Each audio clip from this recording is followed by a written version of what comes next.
What is up, my wasteless wonder? How are you? Welcome back to another monthly update. And this monthly update is going to be a bit different to our usual. Of course, I do want to let you know about some of the wins and the challenges that we faced this month and where we're going in the month to come.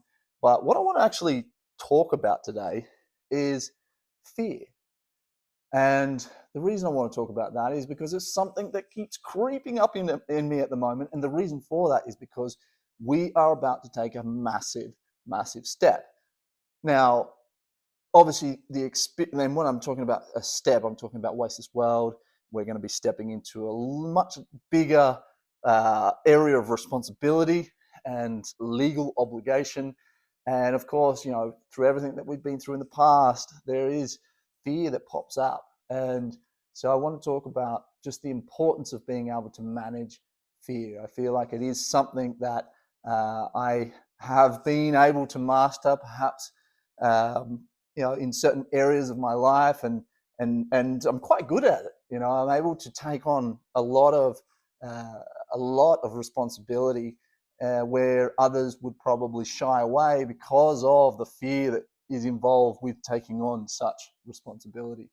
And so I want to kind of talk about just the power of being able to manage your fear. And so before I do that, let's just touch on a couple of the wins. Let's start with some of the positive things that have happened this month in the Lionfish project, which is probably where I have been focusing most of my energy in the last year. And a part of that comes from fear, funnily enough. Fear is something that can be good for us. It can certainly help push us into away from danger and towards safety. But also, if we let fear control us completely, especially just ideas that haven't even necessarily come to life or actuated, and you let those ideas control what you do with your life, it can certainly hinder you from becoming the person that you want to be. So, yeah, part of the reason why I've focused so much energy on the Lionfish project is because I want to have a family very soon. And I, although I was in a much healthier position 6, 7 years ago than I am even to today, that's because I did dedicate a lot of my energy and time into developing a career and a project that is purpose driven, which certainly has a lot more value than just creating a career, doing whatever just so that you can make some money to live a comfortable life. That's just not what I aspire to do with my life. And so I don't regret the investment that I've made financially, emotionally, time wise into developing this project to where it is. But I also do want to have children in the next few years, and I don't want to be in a position where I need to do something else just to make sure there's food on the table for those kids, if that makes sense. I want to be in a position in a few years' time where I am growing this project, and the social and the environmental impact that it's having, I'm feeling overwhelmed with pride. And at the same time, I'm able to pay myself a decent wage that can support me, my beautiful wife, and our future children. And so the Lionfish project, although I can certainly see in the long run the Wasteless World project being in a position where I can pay myself a wage, I haven't earned a cent from the Wasteless World project since it began. In fact, it's cost me probably hundreds of thousands of dollars if I was to take into account the amount of time that I've sacrificed from making money to build the project up. And of course, we've had a few disasters, the fire, and so the point that I'm getting at is the Lionfish project right now is actually paying my needs. It's paying my living expenses. We're not making enough really to be investing back in, unfortunately, but well, a little bit. But because I've stopped working in my usual 9 to 5, the good thing is I have time to invest and energy to invest into this Wasteless World, Best Leon, and I can certainly see a light at the end of the tunnel. The income that's being generated from the Lionfish project is growing. We've currently established ourselves quite well in the markets in this local region in the Northern Rivers of Australia. Patrick, one of our beautiful Patreon members and team members, is now working with me at opening up Brisbane to do the markets in Brisbane. And we've also got somebody else down here that's interested in doing a little bit further up the coast as well. So we've shown a model that's working, that's successful, that people love, that's generating an income to fund our fishermen and our project and efforts over there, as well as fund the efforts and the time of the people that are out doing the sales and selling and doing the markets. We've also this month established the minimum viable product for the wholesale offers or the wholesale line, which ideally next month, hopefully, fingers crossed, I'll be able to start going out business to retail stores that fit the values and sort of client bases that we're looking for, to then start selling them startup packages of wasteless of lionfish product, so that we can start getting retail stores across the country, generating extra income along with the other marketeers that are helping out. And so I can see, I've done the numbers and I can see the soonest possible income that I can be generating to help finance the time and energy needed to develop both projects is obviously going to be the most simplest way I can see is through the jewellery and the lionfish project. That said, we have started the registration process for Wasteless World as an Australian-based charity. We've been seeking legal advice, and we've completely finished drafting the constitution, which I will add into our Patreon page just as a separate post for anyone who's interested in seeing how we plan to govern and run the Wasteless World project as a Australian-based charity. And it's a really interesting document. I'm really proud of that. So we're now in the process of looking at funding, which is going to cost us between sort of $3,000 to $5,000. The process of registering Wasteless World as a charity.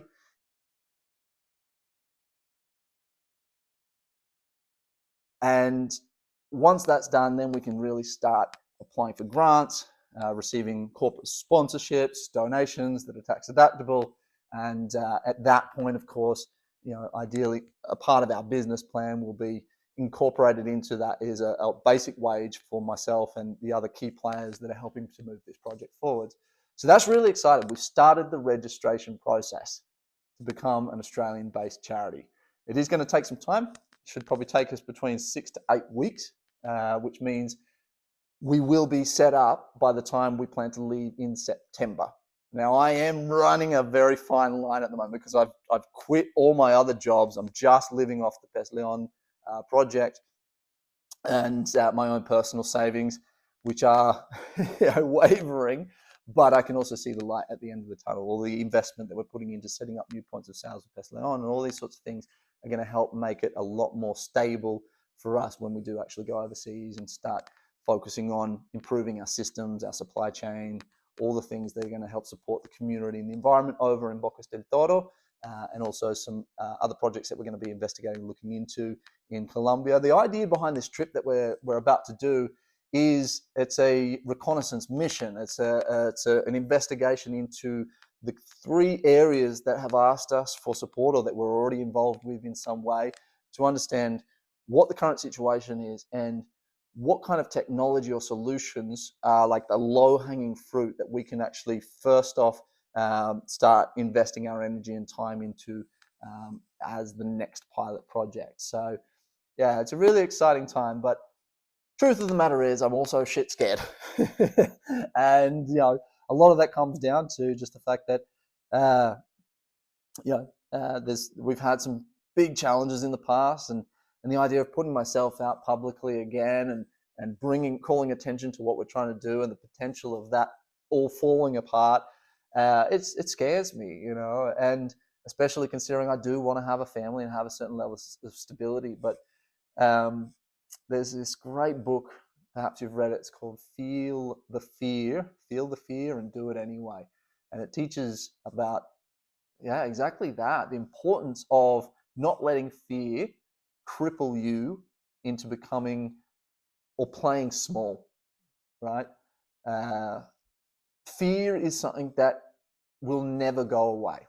You may increase your confidence around a particular area and a fear that you once had no longer is there because of actions that you've taken, and you've opened your mind up to the possibilities, and also your confidence because you've achieved something.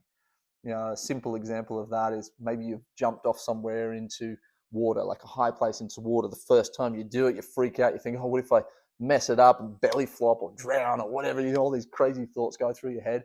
But then you do it and you realize, not only did I not hurt myself, but that was fun, right? And then you do it again without even thinking. And then maybe you go to the next level, something higher. So, I mean, I feel like that's a good analogy for where I'm at the moment. I'm about to jump from a higher level that I've ever jumped before with the Wasteless World project. And I'm bringing an incredible team of people with me. The nerves that I have are real. I am scared. I'm shit scared. And I just wanted to voice that, because we all have moments in life where we're scared, right? But the only way that we're able to move through that and grow is through confronting our fears and doing it anyway, right? And there's a sort of a key message, I guess, in that book, which is that, like, how to manage fear, because it's not going to go away. So as long as you can sort of tell yourself that, okay, what's the worst thing that's going to happen? And whatever does happen, whatever happens, I'm going to be able to manage it. I'm going to be able to deal with it. If I had have known that the fire was going to burn down the factory after investing all of my life savings and years of my life, if I had have known that prior, perhaps I wouldn't have done it. But truth is, it happened. It was scary as hell. I was being threatened that I was going to go to jail for negligence after trying to do something purely from the heart. And here I am, apparently a criminal. And of course that didn't happen. I managed it. I managed to resolve everything, iron out all the creases. Sure, I'm sure there's probably plenty of people within that experience that still hold some sort of resentment or perhaps blame me, and I'm okay with that.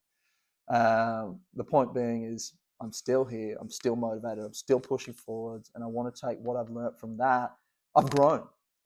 I have grown in so many ways, emotionally, with experience, and we're now in a situation where all of that is culminating towards something much bigger, level 2, stage 2, a higher point to jump from, and we're going to do it, because I know regardless of whatever happens, I'll be okay and I'll manage it. And I want to just emphasize, if you're in a situation right now where you're scared of taking a leap, going into the unknown, stepping into the dark, just do it. What's the worst that can happen? You will be okay. You will manage it. And the best that could happen is you're going to achieve it, and you're going to do amazing things. So I'm going to leave it at that. I hope you're all doing incredibly well. If you've got any specific questions about things you'd like to know about, or suggestions or anything like that, please make a comment. Of course, we have our VIP paid members WhatsApp group. If you'd like to be a part of that group, there's been some really lovely conversations and ideas and suggestions that have been passed around within that group. If you'd like to be a part of that group, then it's as simple as just doing even the smallest contribution in the paid membership. And yeah, so on that note, thank you. You guys mean so much to me. You have no idea how much that little bit of extra financial support has meant, especially in this time right now. Yesterday, I had to actually withdraw the funds from Patreon so that I could pay for some of the subscriptions that we have for our website hosting, for some of the software that we've got, because I actually have spent all of my own the cash flow right now on investing into some of the materials and products to set up the wholesale line for the Lionfish jewelry. But of course, that's an investment that I can see is going to have a return much sooner. And so the point I'm getting at is thank you. Your financial support means a lot more than just obviously having that, putting your money where your mouth is. It's literally helping us to make sure that we can move things forwards. And the more support we can get, the better. So if you aren't on a paid membership, please consider it. A couple of bucks out of the month, it all adds up. And but otherwise, I just want to say thank you. Let's get excited this month. We've got some big things happening. Hopefully, we're going to be quite a way through the registration process by the time we do our next update. But I love you guys. As always, stay true, stay you, waste less, and love a whole lot more. Peace out, guys. I'll chat to you soon. Ciao.